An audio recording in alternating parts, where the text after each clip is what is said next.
வணக்கம். ரசிகர்களுக்கு என்ன சொல்ல போகிறீர்கள் என்று கேட்கிறார்கள். ரசனையை தவிர வேற என்ன சொல்ல முடியும்? அதுதான் முக்கியம். நல்ல ரசனை உங்களுக்கு இருக்க வேண்டும். உங்களுக்கு நல்ல ரசனை இருக்கும் பொழுதுதான் என் தொழில் நல்ல தொழிலாக இருக்கும். உங்கள் ரசனை உயர உயர நானும் உயர்வேன். என்னுடைய தனிப்பட்ட கூட்டம் ஒன்று இருக்கிறது. அவர்களுக்கெல்லாம் நான் சொல்லிக்கொள்ள விரும்புவது, சினிமா நடிகன், நட்சத்திரம், அந்தஸ்து என்பதெல்லாம் தற்காலிகமான ஒரு விஷயம் என்பதை திண்ணமாக நம்புபவன் நான்.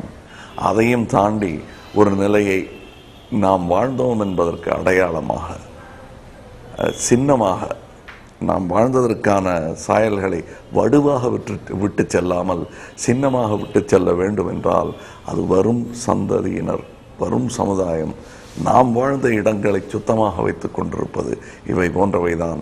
அதைத்தான் என் சகோதரர்களுக்கு நானும் கற்றுக்கொண்டு அவர்களும் கற்றுக் கொடுக்க முயற்சித்து கொண்டிருக்கிறேன்.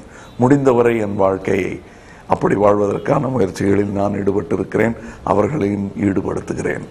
இதுதான் நான் என் ரசிகர்களுக்கு சொல்வது. நானும் என் ரசிகன்தான். என்னுடைய கடுமையான விமர்சனம் கூட.